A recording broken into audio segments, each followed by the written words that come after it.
Hello, hello, and welcome back to Ask a Montessori Teacher. This is Robin Norgren. I am with Bright Child Montessori. I am with The Gifted Learner. I am with Josie's Art School, and I am all things Montessori and creativity. Thank you so much for stopping by. Please make sure to like my channel and subscribe to it if these are things that you resonate with as well. All right, you have tapped into a series that I am doing right now called Ask a Montessori Teacher. Feel free to drop any of your questions down below. And here we go with my question for today. And I'm actually going to cover 3 different questions. What are the steps to set the table for lunch? Okay, so we're talking about a Montessori classroom in particular. But again, this is all about modification because not every Montessori structure is the same. Let me say that again. Not every Montessori structure is the same. Some people are working within their home. Some people are working within a charter school. Some people are working within a public school with a Montessori school component. And then some people are working in a traditional Montessori school environment. That being said, each environment based on the state that you're in has certain standards that you have to meet.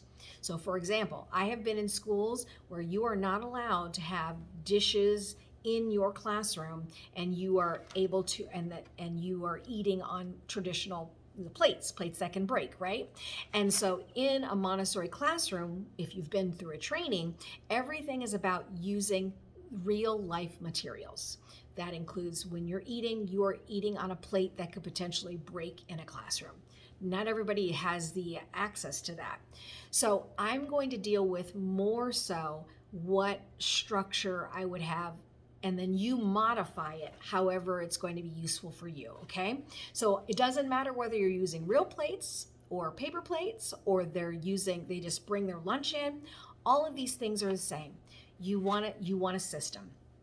So if you are, for example, you are doing maybe a family style where they all get to sit together and chat, then you're developing a system where if you are able, you will pass out napkins.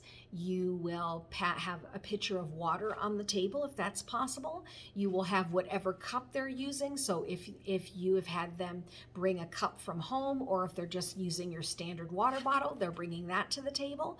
And then you just decide how are you going to invite them to the table, right?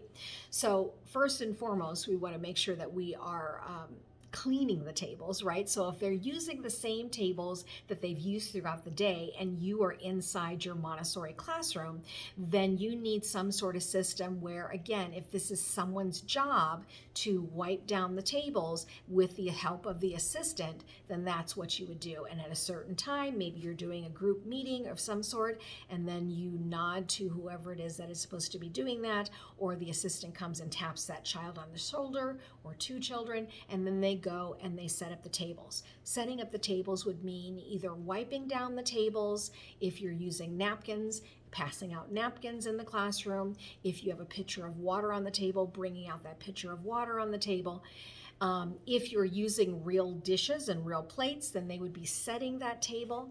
And again, this is just a wonderful activity that children really enjoy. It's like really elevating that time to sit together and eat.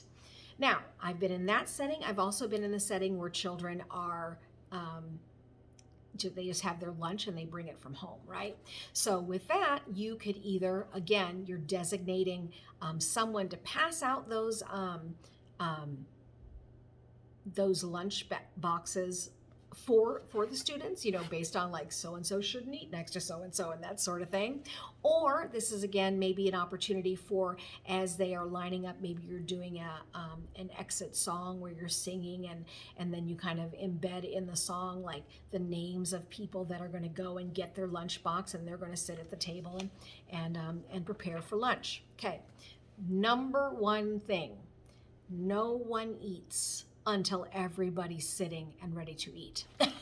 That's a non-negotiable, okay? We are together in this environment. We will sit together and eat.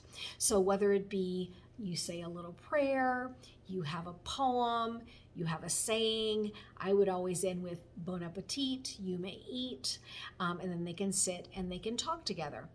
Then your activity could be also having, again, this is all about if you're in your own classroom, maybe having a little light music going on in the background. Maybe it's just simply the conversation.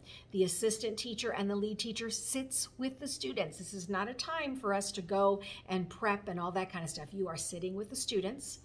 And then what I like to do is if I found that students were eating quicker than maybe the time that it was to go outside, because we had designated times to go outside, then I would have the library would be available and they could sit and quietly read a book once they were finished.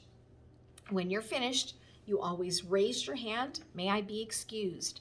Yes, you may be excused. Then you would put away your lunchbox, or you were clearing your table wherever it is that you have decided to designate where dirty dishes are or things like that, or where the napkins would go.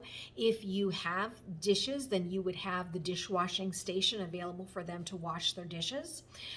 They would wipe down their table, and then they would wash their hands or use hand sanitizer, and then they would be invited to read quietly till it's time to go outside. As far as if you were in a lunchroom, so I have not ever had the lunchroom because, again, with the primary students in the schools that I've been in, they never had the young students go into a lunchroom. So if the lunchroom is the way in which you guys are doing it, then you would have to heed to the rules of your lunchroom environment. Okay. All right. Question number 3. What are the rules of the lunchroom? Okay, so definitely the rules of the lunchroom really do have to do with, more than likely there are lunch aides in the lunchroom, and so I always acquiesce to what it is they're saying that the rules are for that area, because again, that's not my jurisdiction, it would be their jurisdiction. But I will say that if it's just that your classroom is in there, or maybe just the Montessori portion of your school is in there, or just the primary students, then I would get together with my team and we would come up with a game plan. Like, is it acceptable for them to do this? What should the volume level be? What happens when the volume level gets too high? What are we doing when they decide that they are done eating? Are we letting them just get up and throw things in the trash, or do they have to have that same protocol where they have to raise their hand before they move? So all of those things need to be addressed first and foremost that first day of school, so you have a good solid plan in place for things that might come up. All right, I hope you enjoyed this portion of Ask a Montessori Teacher. Please feel free to drop your questions down below. Again, if you like this content, would you please do me a favor and like and subscribe to this channel and share with your friends who would find value in what it is that we're talking about over here on this channel.